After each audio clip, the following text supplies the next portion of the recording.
सुभद्रा योजन में पुणी आसीगला बड़ खुशी खबर पुणी मिलवा जाऊँगी टंका यह छड़ा प्रथम किस्ती जो मैंने पाई से मिलवा जाऊँगी द्वितीय किस्तिर टंका एने सरकार तरफ जारी है एक बड़ घोषणा। आसतु संपूर्ण अपडेट जाना ता पूर्व वीडियो को लाइक करूँ सब्सक्राइब करनथिले एवं सब्सक्राइब कर पाखर घंटी चिन्ह को दबाई दिखाँ। सुभद्रा योजना को नहीं आसला बड़ खबर। सुभद्रा योजना संक्रांत गुरुत्वपूर्ण सूचना देले उपमुख्यमंत्री प्रभाती परिडा।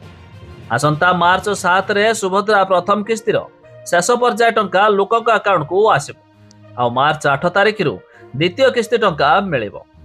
तेबे 2,67,000 अयोग्य भितर जो मानकर भूल होइतिला सेमानकर रिव्यू मध्य चलीछि।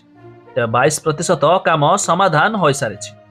एबे केवल वेरिफिकेशन पर सेमानक टंका पाइबे बोली प्रभाती परिडा सूचना दैछन्ति। तेबे सुभद्रा योजना पाई बैंक सम्मुख रे वर्तमान प्रबल भिड़ रहुछि। तेबे बैंक रे अजथा भिड़ न करबाकू कहिसंती उपमुख्यमंत्री। हिताधिकारी माने व्यस्त होंतु नाही। जहार आधार कार्ड सह राशन कार्ड मैच नाही सेमाने बैंक रे आधार लिंक कले सेमानकू सुभद्रा टंका मिलियो बोली सूचना दैछंती प्रभाती परिडा।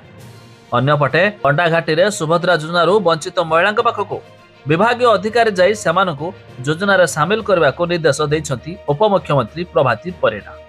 तेबे जदि आपण माने सुभद्रा योजना रे एपर्यंत टंका पाई नाती तेबे मार्च मास 7 तारिख पूर्व समस्त को मिलवाक जाउछि टंका। आ मार्च मास 8 तारिख पर जो माने प्रथम किस्ती टंका पाइछंती सेमानकू मिलिबो द्वितीय किस्तीर 5,000 टंका। अधिक जानिया पाई वेबसाइट रो लिंक आमे डिस्क्रिप्शन लो देइछु। आपण माने जाई मध्य चेक कर दे पारिबे।